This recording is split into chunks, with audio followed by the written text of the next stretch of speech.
Technology University in China, Tsinghua University from Beijing.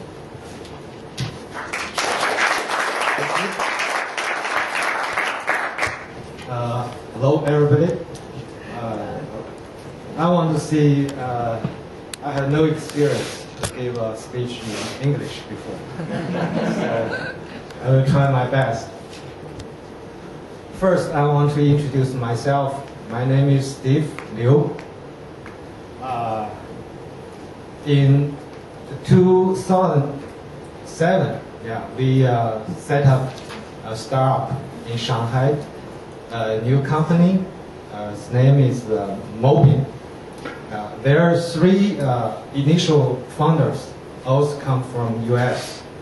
One is from Bear Lab, another is Qualcomm, another one is from Nokia. I'm also the co-founder, because one of the founders is my classmate, so he asked me to join the company. We got invest from US, from Sandhill, DFT. We also got invest from a Japanese company. We also got invest from individual invest in China. The total invest is less than $2 million US. So at first we don't know how the business model. We try to find the business model in China. We do a lot of business development in China. We found the mobile industry in China is very good.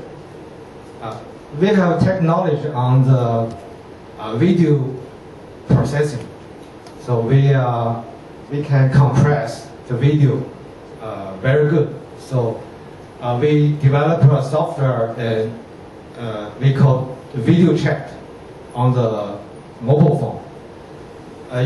In China, especially in Shanghai, there's many design house to develop the cell phone. So the problem is they don't have a differentiation. All the design house produces all the same product. So we all software can give the differentiation for the design house. Actually, we just the software. In China, the software is cannot protect. So we made a chip to protect our software.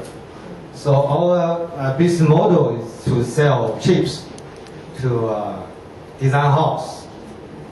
So we found in 2007, we are lucky, we break even in 2008. So next step, we will cost down our chip, to change another business model, to provide service to the customer. In China, China Mobile have a very special service. So company can earn money from the services. So our product is have two functions. One is a peer-to-peer video chat. In all in the world, this is the only product. Especially on the 2 and 5G network. We have also have function of a chat room. It's, people love to. So this our business model, China. My job is engineering. So my work is to build a team, to hire people, to make a process.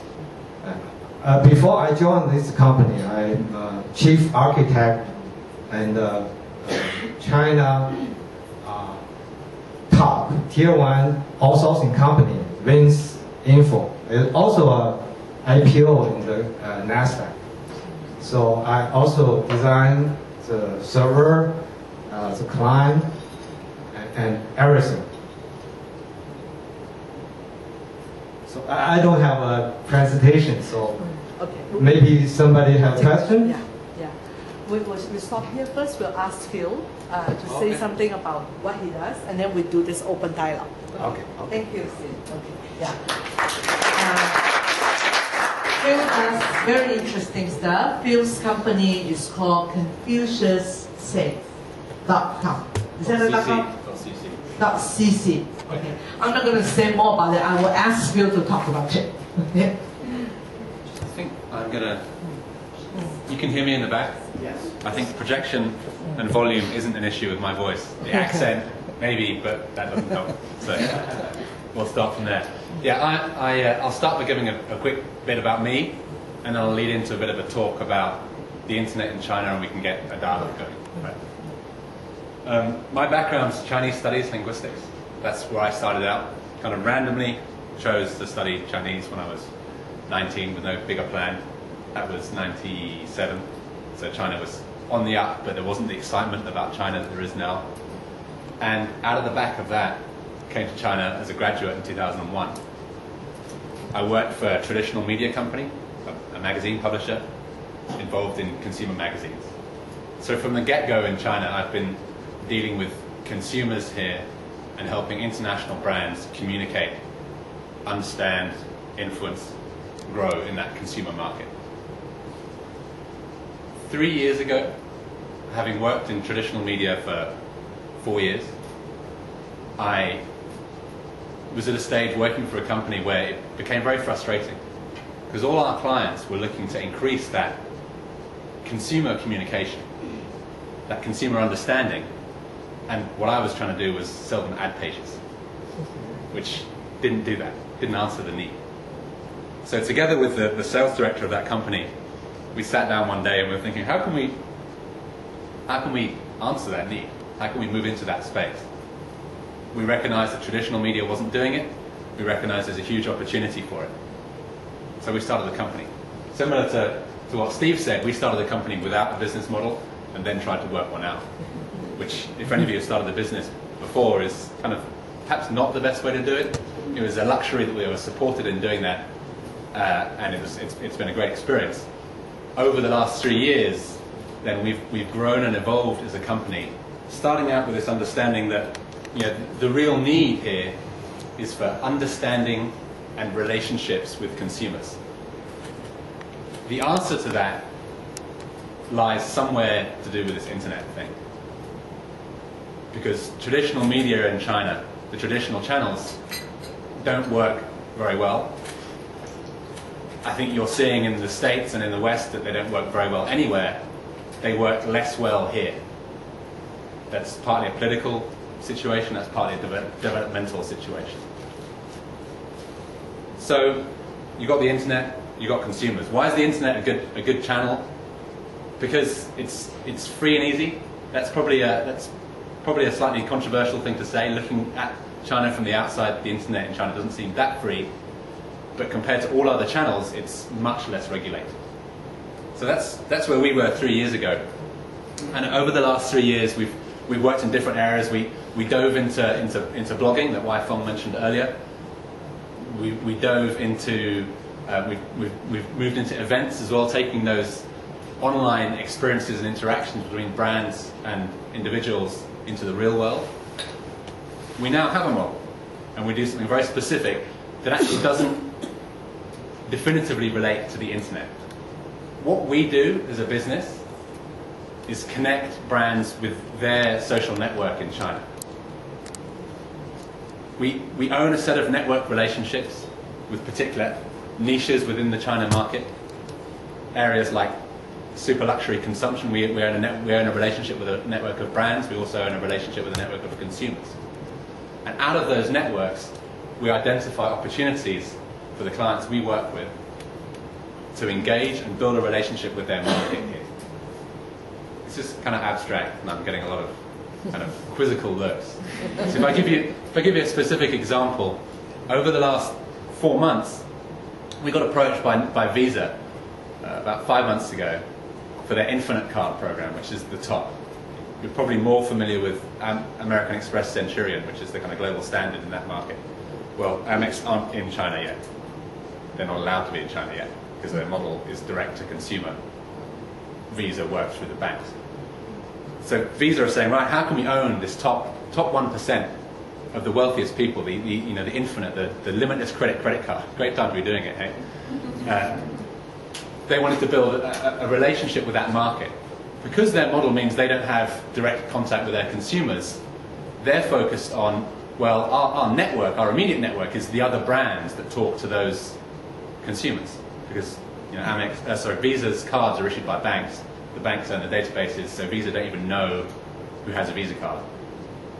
Even though the numbers are tiny, there's 2,000 Infinite Card holders in China. Visa couldn't name one of them. They're not allowed to. So how do they build a relationship with their network?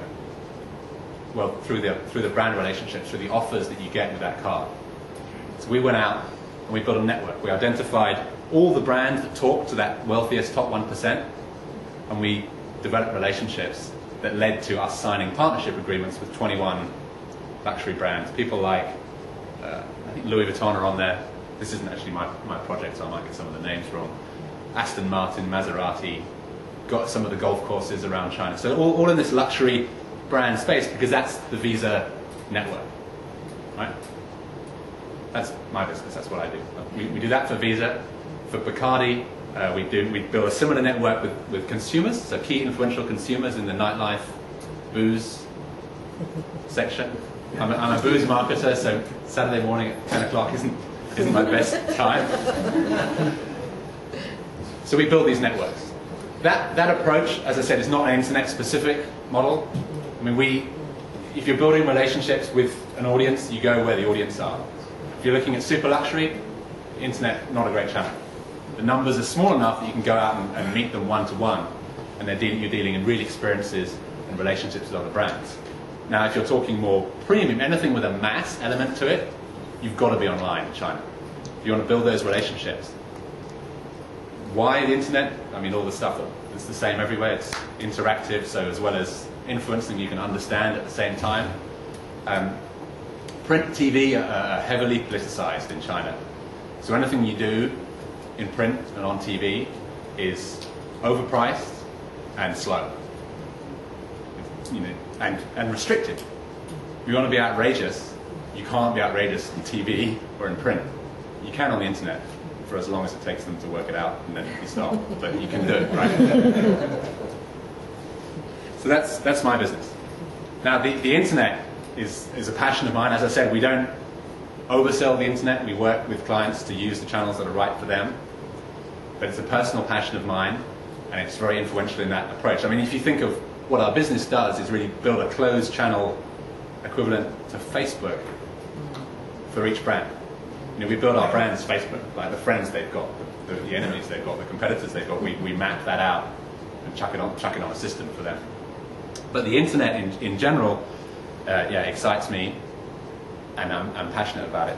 I think what I'll do now is kind of define what I see as key characteristics of the internet in China, different to elsewhere, and then we can sort of hand back and have a discussion. I think,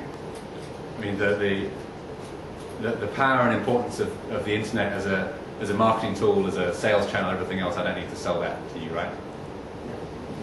What makes the internet in China special is that first thing I said, the freedom. Yes, it's regulated. Yes, there's a great firewall. Yes, it's not the kind of beautiful anarchic dream that the people that built the internet in the first place had. There is restriction and there is regulation in China. But the very nature of the internet, the fact that the people building it are crazy engineers who are doing their own thing, the fact that the companies involved in it are, kind of creative in this Microsoft, Google space, means that it moves faster than the regulators do. So and it's always opening up, and it's so big that you can't even regulate it. So the internet is the freest forum for interaction that exists in China. You can't legally gather 20 people together without getting approval for it in China. So if I run a marketing event, I either get approval or I risk the fact that I could very legally get shut down. You can't advertise, you can't write an article without it going through some approval process. You can have free and easy interaction on the internet. That creates opportunities from a marketing, brand, business perspective. It also means that it's massively attractive to people. China internet usage, the percentage that Gary has, slightly lower than mine, saying it's about 300 million internet users in China. So there's more internet users than there are people in the States. Most of those people are young, and what they use the internet for is not information gathering. That's the model in the West, right? The internet grew out of Microsoft and putting a computer on a table, which was about information storage and retrieval. The internet in China is a social medium. That internet usage is driven by gaming and socializing and networking. Facebook, MySpace, not so big here yet. QQ, which is like an MSN chat, which has other functionalities built off it, is enormous. And that whole market, people like mop.com, which is a BBS forum, the BBS market is enormous. The chat market is huge. Gaming is huge. It's a social environment. And that creates opportunities and creates an environment for brands as well. So it's kind of free and easy-ish. It's very social. It's massive. 300 million people. There's an enormous, endless world of internet out there, which makes it a very exciting place to dive into, whether you're a consumer or a business. It's also incredibly diverse and very, very segmented. Looking at China from the outside, partly racial thing, partly cultural thing, we all kind of look at this monolithic whole. Very, very, very wrong. This place is more diverse than anywhere else because it's got more people than anywhere else. And you see that on the internet. The range of interests, the segmentation of the internet is huge. Free and easy, social, segmented. That's about all I want to say. I think it's time to get everyone else talking. Okay. We'll start the dialogue. And anyone, any questions, observations? You could ask Steve or ask Phil. Let's make it free and easy. Yes. So I'm kind of interested in this peer-to-peer video chat. Is that currently available in mobile phones in China? Yeah. What about commercials? Video commercials? Can that go through mobile cell phones? Video commercials? What commercials? Advertising. It's no advertising. Yeah, we sell tips to the design house. That we can earn money. The people use it through the China mobile internet channel. The customer should be paid the data flow. They pay for a data plan, and they still get advertisements on the. No advertisements. No advertisements. It's more like Skype chat on the side. It's free. Yeah. So you sell the technology. We sell IC chip To the design house. to the design house. Yeah, this is all this model current.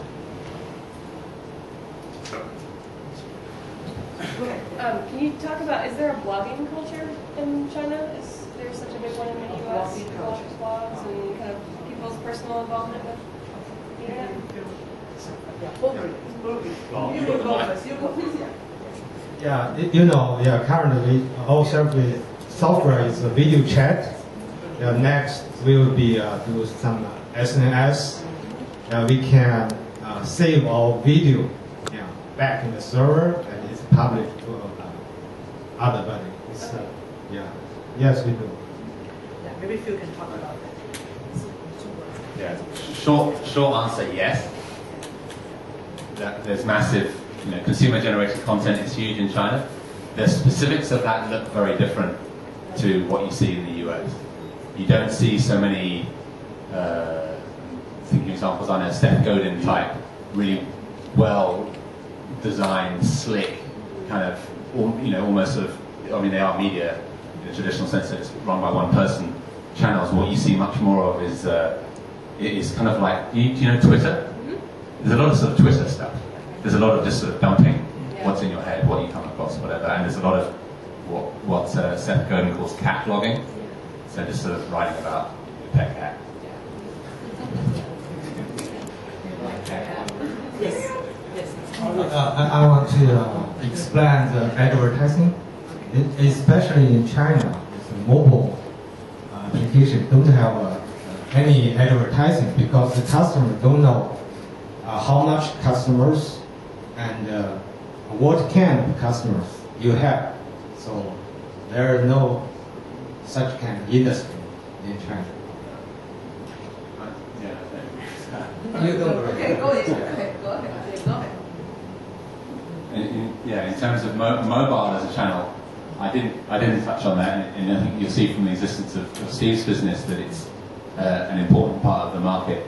I think when you're talking about the internet in China, you have to include mobile, and you have to recognize that because of the social nature of internet usage in China, actually the mobile phone is a better tool than the desktop, because the mobile phone is a product that's come out of a social usage, it's communication, whereas the desktop is designed for information storage and retrieval. So mobile internet is bigger than desktop internet, and the brand clients I deal with put more dollars into mobile campaigns than internet campaigns. I think Steve's right, and it's very difficult to metricize, but the numbers, I think it's 600 million mobile phones in China. The number of those that can do MMS and the funky WAP stuff is lower, but it's still big numbers. So SMS campaigns are huge, and of course, as the technology pushes through, advertisers are wanting to do more interactive, dynamic stuff, and there is a big market for that. If you're looking for companies that do that or want to do some research, 21 Communications, I think it's 21communications.com. The CEO is an interesting guy, like David Tacchetti from the States, and he's a very social guy. If you want to learn more about that, I'd look him up. But it's a huge market. Yes. And so when you start your companies, what expertise you have from your founders? Like in terms of finance or technology or HR, or how did you get your initial investment? Yeah, our CEO have experience to set up a company success in US and set up.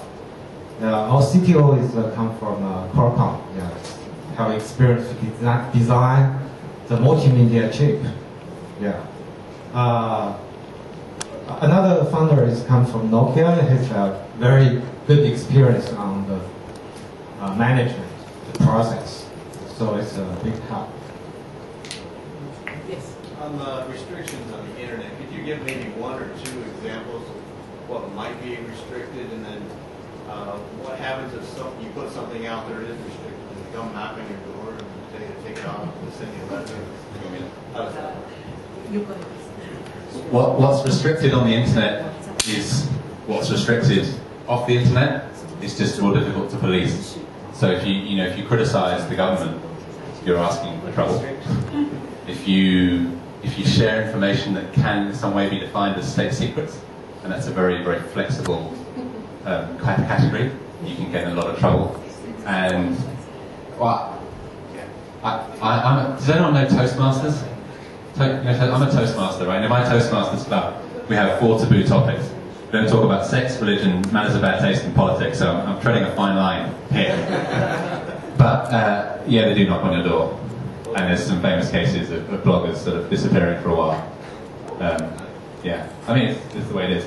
But I think it's important as a foreigner when you're looking at the political and economic realities of China, particularly in the current climate, to not come in here thinking these guys have got it all wrong. I'm not saying knocking on people's doors and disciplining them is a cool thing, but we have to be careful about being overcritical of the way China does things when our economy's screwed and our political system's pretty broken. I want to explain our product. Yeah, we do text chat, so we have a database. Yeah. For example, people if input the name of Hu Jintao, we will do filter. Yeah, so filter. Yeah. Or we also can we do video chat, so we also can monitor. There is no sexy something. Sexy video chat. Yeah. We some operation guy. Yeah. So you're monitoring that in real time? It's randomly checked. Yes. But you can check in on someone's video chat? Yes. Wow. It's just a chat room. There's no peer-to-peer. Oh, okay. Right. Okay, chat rooms. All right. Okay. Yes. I also about advertising. Yeah, we build a position of banner there. We try to find company to release advertising, but it's very hard. Yeah, because they ask us a lot of things. What is your customer? Yeah. So, what is the age? Yeah. How money they earn? So. Profile. Yes. Since the mobile internet is so big, I'd like to get a better feel for it. In the States, it's kind of restricted because each of the carriers really locks down devices, so there's not a lot of free development on them. I'd like to know from you, what is the environment like here? How many carriers are there? And is it easy for phone manufacturers to get their phones onto the network, or do they have to use the carrier software? So actually, all sub products have nothing to do with the carrier. We don't need to cooperation with the carrier because we access the internet from a standard way. So, but if you work together with the carrier, there are some benefits because there are a lot of costs can be cut down. Yeah. But we also work together with overseas carrier, for example, Malaysia. Yeah, they are very interesting to our product, but it's just on the smartphone. Yeah, it's not feature phone. Yeah, current business model is feature phone. That means the software is preload in the handset.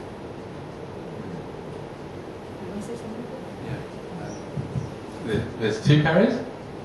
Yeah. It's China Mobile and China Unicom. So it's, in terms of hardware, they don't do plans. You buy a phone, you buy a chip. No connection. Great, right? In terms of software ad loading type things, most companies that do that have some kind of relationship with the carriers, but there's two of them. And one of them is massive, and one of them's kind of not. Like China Mobile is the market, basically, and China Unicom's a bit smaller, I think. They specialize on CDMA. Again, this isn't my market, but it's a much more simple market than the US. There's two carriers, hardware is totally separate from that. But if you're trying to do ad loading or video chat, I guess you have to, that's not on chip, you have to have some relationship with the carriers. But the carrier takes a very large percentage of the revenue. Say you run a campaign with them, you're trying to sell something. I don't know now what the percentage is, but it's among the highest percentage. Share of revenue from the things that you want to sell or collaborate with them through, like I said, SMS or things that you will distribute. Yes. Yeah, okay. How do you know your design, chip design, does not infringe other companies' intellectual properties, and how do you protect your design? IP. 就是你不会侵犯别人的 IP。